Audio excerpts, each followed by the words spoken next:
Hello mga kabayan, ito na po ang inyong Junjun at nakikita nyo naman, bagong bihis ako. So ayan po, pasensya na kayo, ngayon lang ang ako pag-post, kasi na-busy sa trabaho.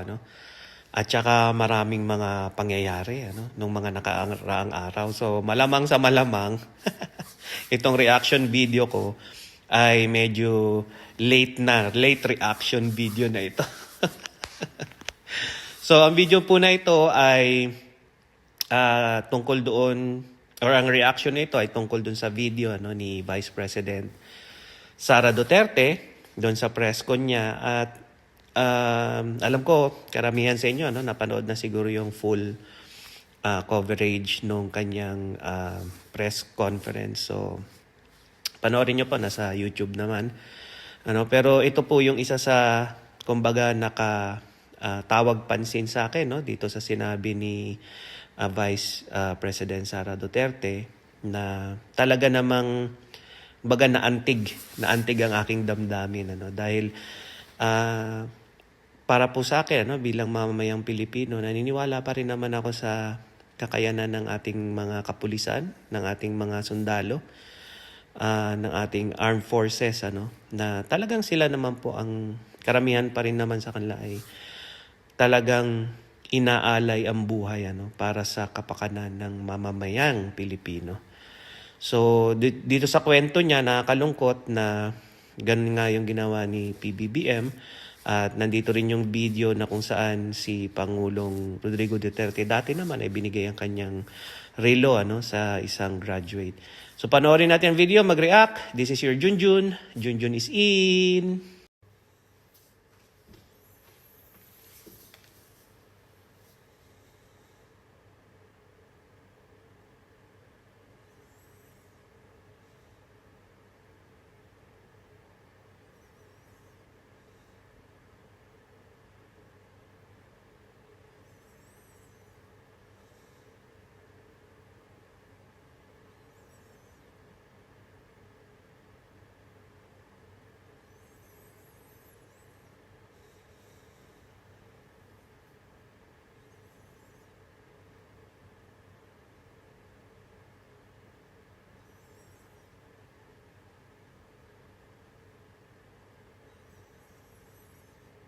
So, meron isang graduate.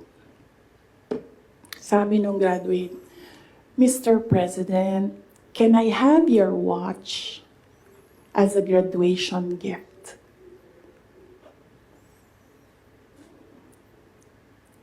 And narinig ko, tabi ako, di ba? Narinig nung katabi ko. Narinig nung katabi ng katabi ko. But apparently, this guy, di niya alam kung ano isasagot niya. So, ang ginawa niya, pinaulit niya sa bata. What did you say? So, this time, syempre bata, hindi niya alam ba saan yung inulit ng bata, louder this time. Mr. President, can I have your watch as a graduation gift? Nasagot niya. Why? Why will I give you my watch? Cadet First Class, Jemver Soriano, Lingayen, Pangasinan.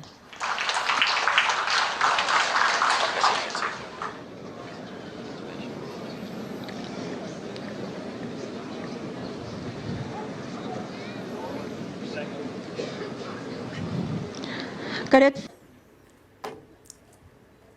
Gusto ko tanggalin yung ulo niya ba?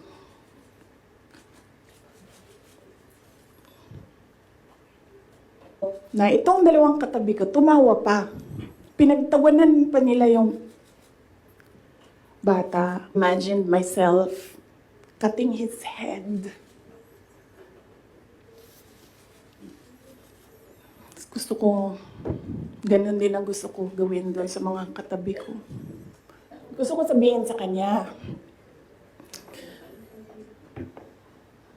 bago ko tanggalin ang ulo mo, Yang batang yan yung magpapakamatay para sa bayan natin. Nag-aral yan ng 4 na taon, naghirap yan ng 4 na taon, walang tulog araw-araw para mag-training kasi mamamatay yan para sa bayan natin. Yan yung batang yan, ang mapuputulan ng daliri diyan sa fiasco ninyo sa West Philippine Sea. And then I'll cut his head. So ayan na nga po mga kabayan, napanood na natin yung video at sa unang bahagi ng video ay nakita natin na si dating Pangulong Tatay Digong, Rodrigo Duterte, ay walang kabog-abog. Binigay niya ang kanyang relo. Dahil siguro ito na rin ay respeto, pagmamahal sa mga ating kapulisan, sundalo na nagtapos. At doon naman po kay Pangulong Bongbong Marcos, siguro may malalim siyang dahilan. At hindi niya maibigay ang kanyang relo. Okay? Ang tingin ko po, siguro sana po, kaya hindi niya binigay dahil may sentimental value sa kanya yung relo. Pero kung ayaw niya lang talaga, kasi kung mahal yun, mahal ang value. Hindi natin alam ang kwento. Pero kung ako po, ako ang tatanungin sa reaction ko, kahit na ano pa, mas maganda nga yun kung may sentimental value yung relo tapos bibigay mo doon sa graduate. Kung ako yung sasabihin ko, ingatan mo yung relo na yan kasi kumbaga may sentimental value sa akin yung relo na yan. So binibigay ko yan sa'yo, okay, bilang pasasalamat sa iyong magiging serbisyo sa ating bayan. At sana'y walang mangyari sa iyong masama. Kasi alam naman po natin na yung mga pulis natin, mga sundalo, buhay po ang tinataya nila para sa kanilang tungkulin. Tama po si BP Sara, hindi natin alam. Wag naman sana, wala naman sana mangyari masama sa ating mga kapulisan at sundalo. Kaso lang, yun po talagang trabaho nila Di ba? Nakataya ang kanilang buhay. So, nakakalungkot po at nakakaantig itong video na ito. Salamat po sa panonood ng video. Ako si Junjun. Junjun is out.